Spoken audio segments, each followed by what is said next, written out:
Hoje nós vamos tratar do Iolo, como era celebrado, como se davam os rituais, qual a data específica dessa festa que hoje acabou ficando tão conhecida e tão popularizada.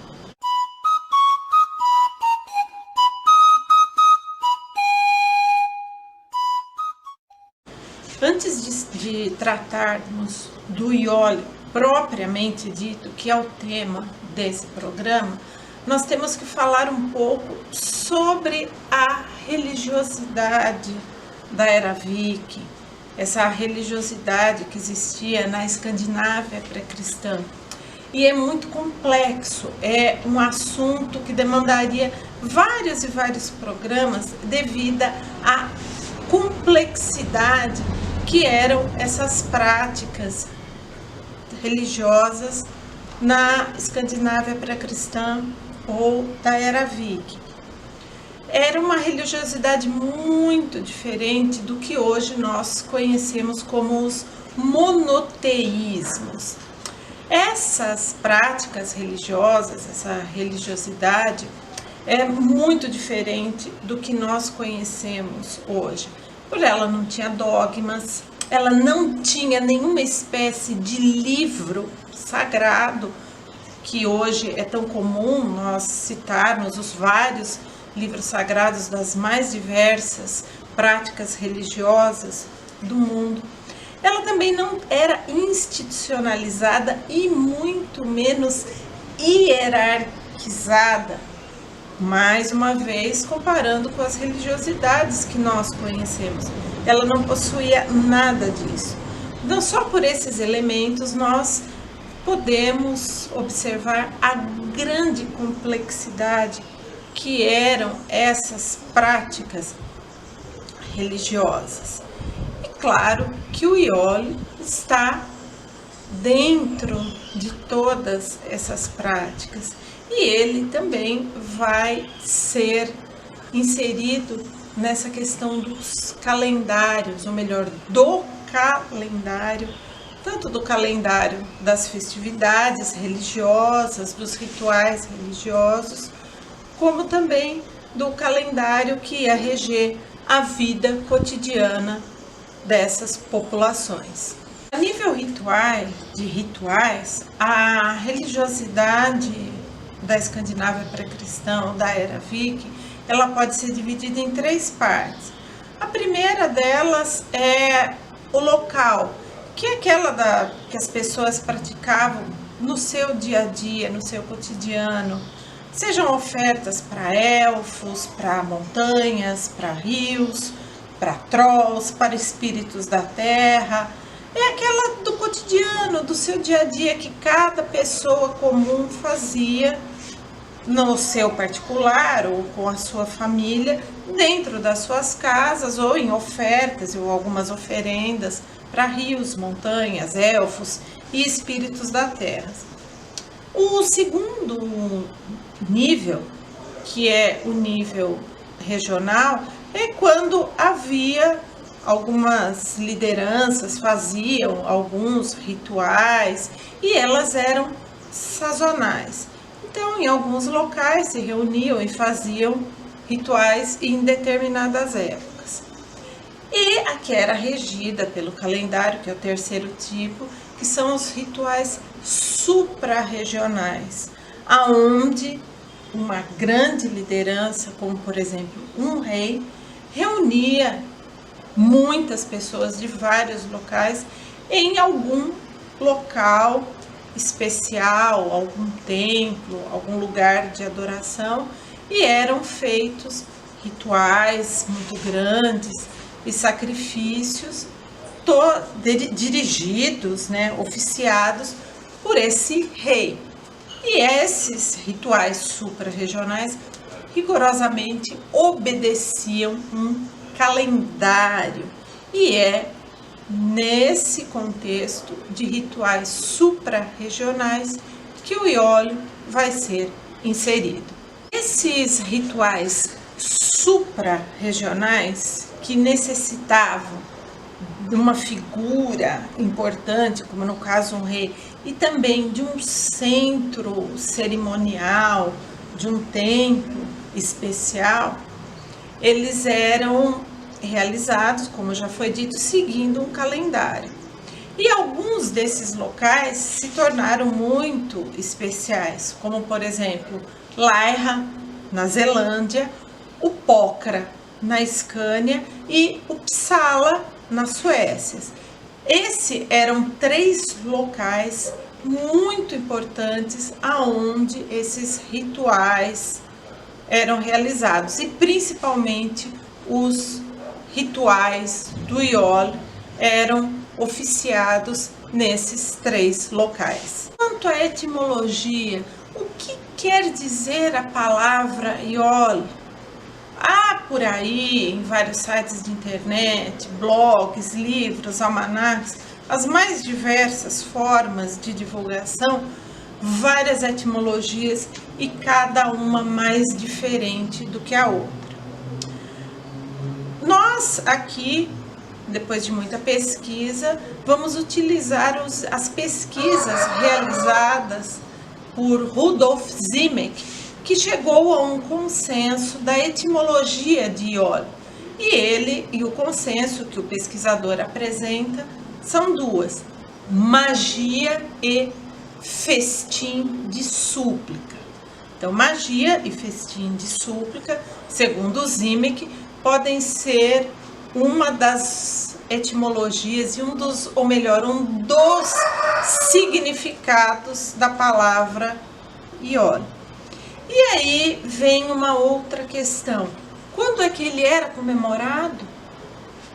Hoje nós vemos, muitas pessoas comemorando o Iole ou no solstício de inverno no hemisfério norte, e aqui para nós do hemisfério sul, solstício de verão, ou para aproximá-lo do Natal, porque o solstício sempre é entre o dia 21 e dia 22, Natal é 24, 25, aproximam das datas e meio que dão uma repaginada aí, mostrando que o Iole seria o Natal antigo.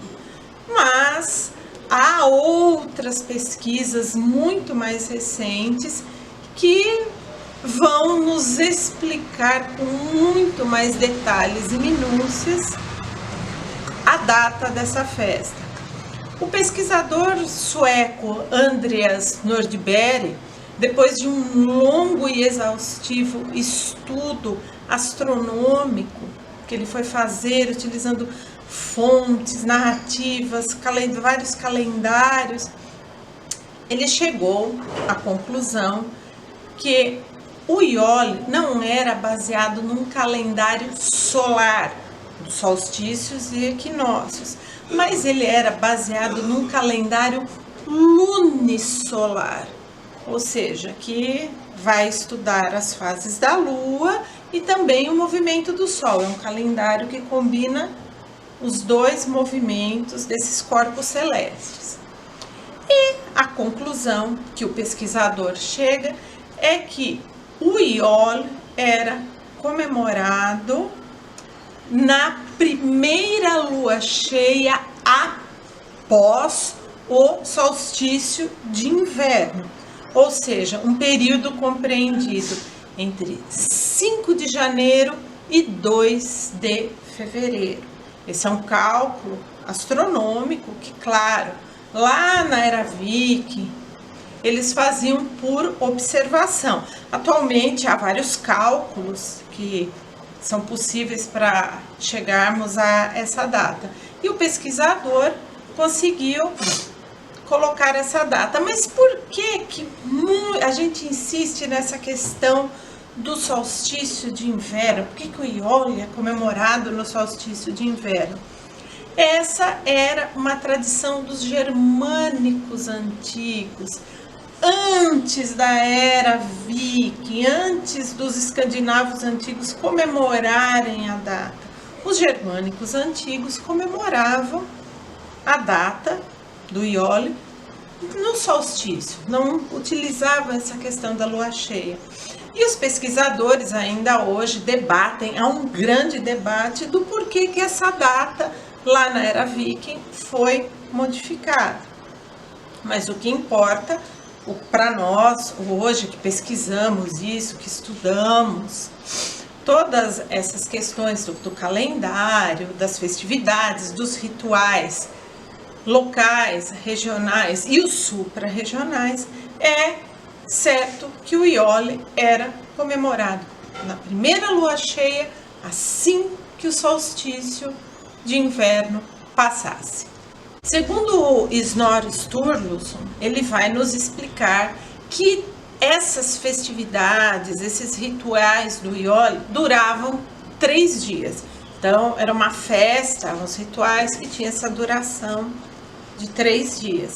E o que ocorria nessas festividades de 3 dias, segundo o Snorri Sturluson vai explicar para a gente? Acreditava-se que várias pessoas de localidades muito diferentes iam para esses lugares que já foram citados, fosse Laira, o Pokhara, ou Uppsala, ou um outro centro.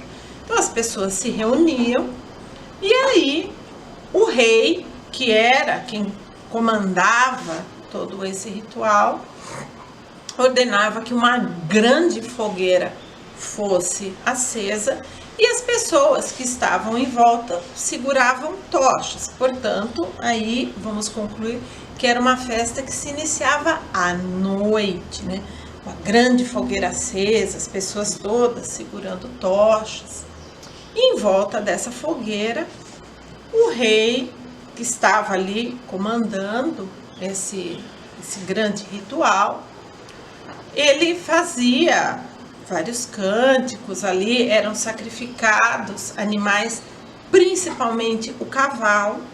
O cavalo ele tem uma importância ritualística muito grande, e depois do sacrifício, a carne do animal que havia sido imolada, ela serviria para o banquete ritualístico. Não era simplesmente um sacrifício de animal que era deixado ali. Toda essa carne, ela seria aproveitada para o banquete ritualístico. E aí, com fogueiras acesas, tochas acesas, o rei iniciava o ritual e havia o clímax desse ritual. E como era o clímax do ritual do Iole? O rei começava o brinde, um grande brinde. E o rei brindava primeiramente a Odin, a Niord, pedindo grandes e abundantes colheitas, porque nós temos que pensar que essas eram todas populações que dependiam que a terra fosse fértil e que as colheitas fossem abundantes para ninguém passar fome, nem pessoas, nem os animais. Havia toda essa relação de interdependência. Aí também era oferecido um brinde a Freyr, o outro deus, e todos também faziam brindes aos ancestrais e também um culto aos mortos. Eram banquetes e rituais também que nesses brindes, nesse clímax do ritual do brinde, não eram somente os deuses lembrados, mas todos os ancestrais de cada participante que estava ali, fosse do rei, fosse de outras pessoas, e todos os mortos, fossem aqueles que morreram de velhice, crianças, mortos em batalhas, todos ali eram lembrados. É importante ressaltar essa questão do brinde, que eram feitos 3 brindes, a importância aí do número 3. O primeiro brinde, claro, era feito para Odin, a vitória, querer sempre a vitória, seja a vitória nas batalhas, a vitória em si. O segundo brinde era para Niord, que era a paz, ou seja, que tudo ficasse estabilizado, que não tivesse guerras, para ninguém passar fome, para ninguém morrer de doença, um clima de paz. E o terceiro e último brinde era em honra ao deus Freuer, que se pedia a fertilidade, ou seja, a fertilidade dos animais, a fertilidade das mulheres e a fertilidade da terra. Então eram esses 3 brindes em honra a esses 3 deuses. Importante salientar que esse ritual do Iole acontecia após o solstício de inverno, durava 3 dias, ele tinha um caráter de reforçar o poder do rei, o poder e também o prestígio desse rei. Então era um ritual onde o rei mostrava o seu grande poder, muitas vezes pedia que o seu reinado fosse um reinado de paz, de colheitas abundantes, de fertilidade, porque não adianta nada ser um rei forte se as colheitas são ruins, se os animais e as mulheres não são férteis. O rei usava muito desses rituais para reforçar o seu poder, demonstrar a sua grande força e mostrar que ali ele mandava e sob o seu comando a terra e o povo prosperava. É também muito importante ressaltar e frisar que durante os rituais do Iole, durante esses 3 dias, eram feitos os juramentos de alianças, eram feitas as trocas ali, juravam-se fidelidade, juravam-se os casamentos, entre outras coisas. E como eram feitos esses juramentos? Muitas fontes apontam que esses juramentos eram feitos com as mãos sobre o corpo de um javali que havia sido caçado e que depois desses juramentos o animal ia ser oferecido no banquete. Então, o Iole, além de um ritual para brindar aos deuses, brindar aos ancestrais e cultuar os mortos, era também um ritual onde as alianças sob o corpo do javali eram realizadas. Então, muito obrigada. Se você ainda não se inscreveu no seu canal, se inscreva lá, ative o sininho para receber as nossas notificações e dê o seu like no nosso vídeo. Tchau, até a próxima!